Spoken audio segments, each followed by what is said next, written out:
मुख्यमंत्री भूपेश बघेल मंगलवार शाम श्रीनगर से रायपुर लौट आए। वे भारत जोड़ो यात्रा की समापन रैली में शामिल होने गए थे। रायपुर में पत्रकारों से बातचीत में उन्होंने केंद्रीय बजट के बहाने केंद्र सरकार और एक कारोबारी घराने के कथित रिश्तों पर महीन तंज कसा। उन्होंने कहा कि अभी तक लगातार ट्रेनें रद्द हो रही हैं, रेलवे स्टेशन बिक रहे हैं, अब तो कुछ दिन थम ही जाएगा। मुख्यमंत्री भूपेश बघेल ने कहा कि छत्तीसगढ़ में सारी ट्रेनें बंद कर दी गई थी। नई ट्रेन जगदलपुर के लिए हो, ये लोगों की डिमांड है। इसके लिए आंदोलन भी हुए। उसी तरह से सरगुजा साइड भी ट्रेनों की डिमांड है। वैसे भी रेल बजट तो बंद हो गया है, तो अलग से कोई चर्चा तो होती नहीं, ना ही डिमांड होती है। लगातार ट्रेनें रद्द हो रही हैं, रेलवे स्टेशन बिक रहे हैं, अब तो शायद कोई खरीदने वाला कुछ ही दिनों में ये थम ही जाएगा।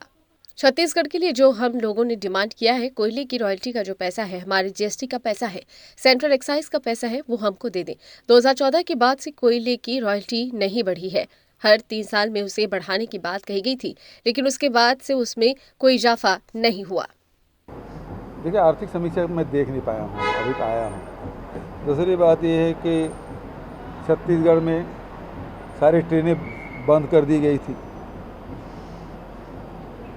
और नए ट्रेन जगदलपुर के लिए हो, वो लोगों की डिमांड है।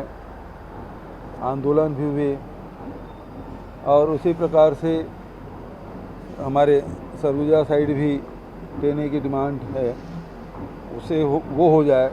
वैसे भी रेल बजट तो बंद हो गया है, तो अलग से कोई चर्चा तो होती नहीं, ना डिमांड होती, और लगातार ट्रेनें रद्द भी हो रही है, रेलवे स्टेशन बिक भी रहे हैं। अब तो शायद कोई खरीदने वाला अभी कुछ दिन तक थम ही जाएगा।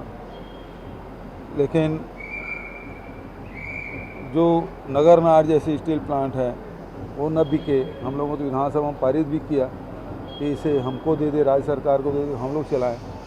तो यही बातें हैं छत्तीसगढ़ के लिए। जो डिमांड हम लोगों ने की कि हमारी जो कोयला के रॉयल्टी का पैसा है, हमारे जीएसटी का पैसा है, सेंट्रल एक्साइज का पैसा है, वो हमको दे दे।